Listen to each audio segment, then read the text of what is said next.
ay mga dambuhalang humpback whale na nakuna ng video habang nagmemeryenda ng maliliit na isda sa Monterey Bay, California. At ang libu-libong maliliit na isdang ito na paboritong snack ng humpback whale ay tinatawag nilang anchovy.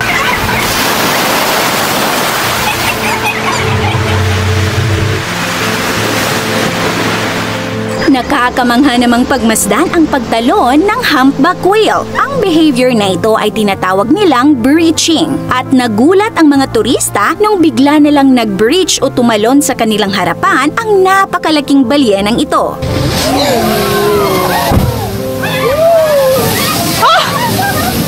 Turistang ito naman ay aliw na aliw habang hinahawakan at hinahalikan ang maamong balyena. Dito naman makikita natin kung gaano kalaki kumpara sa tao. Merong more than 80 different species ng balyena sa mundo at sila ay nabibilang sa pamilya ng cetaceans, kung saan nabibilang rin ang mga dolphins, porpoises at ang sikat na killer whale. At ang super cute na beluga whale. Mama! Ang dalawang ito naman ay mag-inang blue whales. At makikita natin sa mga videong ito kung gaano ito kalaki in reference to the boat na katabi nito.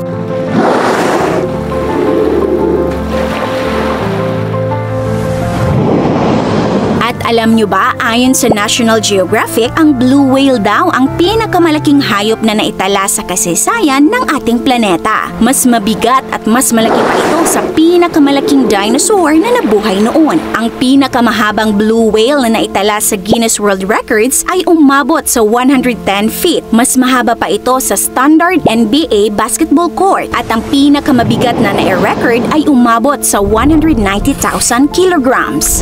Dila pa lang daw nito ay kasing bigat na ng isang elepante. Sa laki nito ay aakalain mo itong isang nuclear submarine. Ngunit alam nyo ba, ang dumi ng mga balyena, ito daw ang magliligtas sa mundo laban sa global warming at climate change. Paano? Well, ganito kasi, ang dumi ng mga balyena ay naglalaman ng maraming nutrients at isa na dito ang mineral na iron. At ang iron ay isa sa mga essential na pagkain ng microscopic algae na phytoplankton. Ang mga phytoplankton ay para ding mga puno. Nag-a-absorb sila ng maraming dissolved carbon dioxide at nagre-release din sila ng oxygen. In fact, ayon sa National Geographic, 50% ng oxygen na napuproduce sa ating planeta ay galing sa dagat.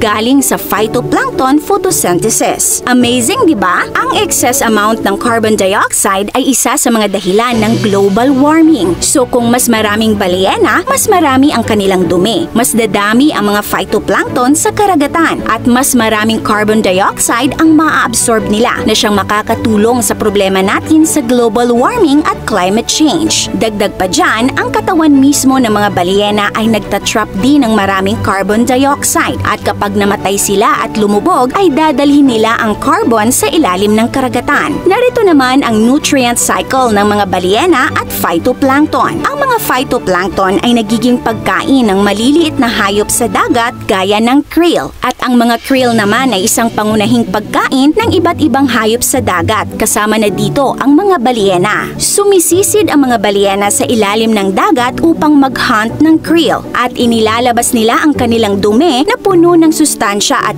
iron sa ibabaw na siya namang nagiging pagkain ng mga phytoplankton. At paulit-ulit lang ang cycle na ito. Basically, ang dumi ng mga balyena ay parang natural fertilizer na nagpapaganda ng ecosystem ng dagat. Ngunit sa kabila ng lahat ng kontribusyong ito sa ating kalikasan, nanganganib ang kanilang populasyon. Noong 18th hanggang 20th century ay nauso ang commercial whaling sa Amerika at ibang parte ng mundo, kung saan milyon-milyong mga balyena ang pinatay ng mga tao para sa karne nito at langis na ginamit sa mga ilaw at lubrication. May mga hakbang naman na ginagawa upang iligtas sila, tulad ng pag-ban sa karamihan sa mga commercial whaling noong 1986 at pag-develop mag-develop ng ropeless fishing gear upang maiwasan ang mga aksidente. Pero malaking pagbabago pa rin ang kinakailangan upang tuluyang maprotektahan ang ating mga gentle giants. Sa kasalukuyan, ang mga banta sa kanilang buhay ay ang mga aksidente sa dagat tulad ng collisions, ingay mula sa mga barko at pollution.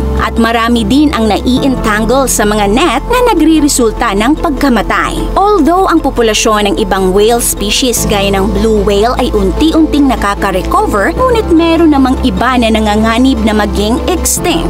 Gaya ng North Atlantic right whales na nasa humigit kumulang 336 na lang ang natitira. At kung magpapatuloy ang pagbagsak ng kanilang populasyon, posibleng mawala na sila sa loob ng 20 to 30 years. Kung nagustuhan niyo po ang video natin ngayon, mag-comment ng yes. This is your Ate O from Our Republic. Hanggang sa muli and stay awesome!